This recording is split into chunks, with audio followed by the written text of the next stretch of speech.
Жалпы ұлттың мәселесі, ұлттың қозғайтын мына мемлекеттік тұрғыда айтылып жүрген үлкен азаматтардың еңбегінің жиынтығы. Менің мамандығым әдебиетші емеспін, тілші емеспін, жазушы емеспін. Менің мамандығым табиғаттанушы.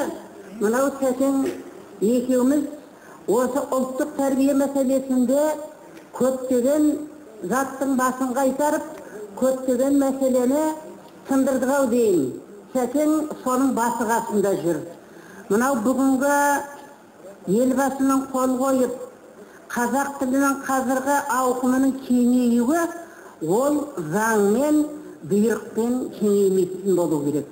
Менің бір таңғалып отырғаным бүгін Ораке ғалымдардың арасында Емболия тілдің дамуына қатысты жазушылардың, үлкен жазушылардың қатыса отырып, тілдің аясын кеңіту, тілді ұлттық тұрғыда, тілдің тарихын, тілдің маңызын, тілдің керектігін айту, бұл елдің елдігін көрсетеді.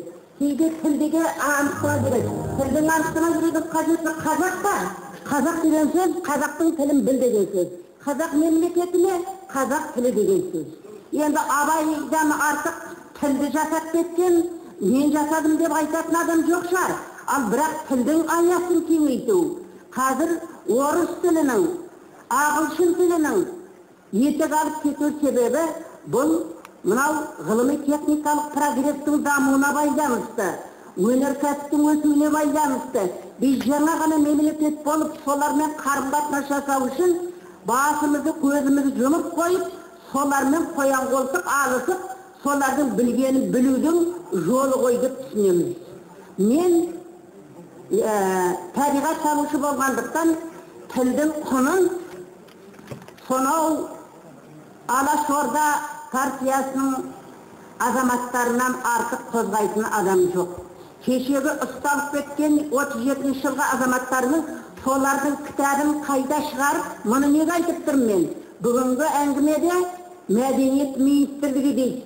Мәдениет министрлігі деген сөзден гөрі Ораке ғылым министрлігінің осында болуы керек. Ғылым министрлігі тілді таратушы, тілді өндіруші, өйткені білім беруші, тілдің аясын кеңейтуші. Соған қарағанда сіздің ғылым министрлігі, білім министрлігінен сыртта жатыр ғой деп ойлаймын. Ал енді менің мынау сіздерге айта кетейін деп отырғаным, мемлекет орнағалы бүткіл табиғаттанудың оқулығын біздерге жазуға тура келді. Оқулық жазудың тарихы қалыптаспаған бізде. Анау Алашорда 37 жылғылардың кітаптары жабықта, енді біз жаңадан ойдан тауып, орысшадан көшіріп, білетінімізді бұлдырақтатып жаздық. Ал енді соны жөнге келтіріп, тарихыңды, еліңді, жеріңді білу үшін бұған арнайы бағдарлама сәке, мен сізге айтам, арнайы бағдарлама керек. Әр маман өзінің мамандығы жайды арнайы терминология жазады. Мысалы, мен жер ғылыммен айналыстым, жер ғылымын, экологиямен айналыстым, экология ғылымын. Осыны халыққа сіңіріп, мынау үлкен қазақтың қазіргі майталман жазушылардың тек отбасы, ошақ қасын жаза бермей, кішкене тілдің мәдениетін, тілдің халыққа енуін айту керек. Жаңа біреу айтып жатыр, ойбай, біз тілді орысша да, ағылшынша да, қытайша да, жапонша да қайраттық. Ағайындар, кейде адам намысы келеді. Өзінің тарихын білмеген, өзінің жерін баспаған, бала кезінен ана тілін үйренбеген адам күн көру үшін теледидардан шығарып біз қайратып отырмыз. Сонда тілдің құндылығы қандай? Тіл қалай болу керек? Тіл деген сөз сенің арғы тарихың, жерің, топырағың, суың, ауаңның кеткен ұлылардың қағидаларын айту арқылы жеткізу керек.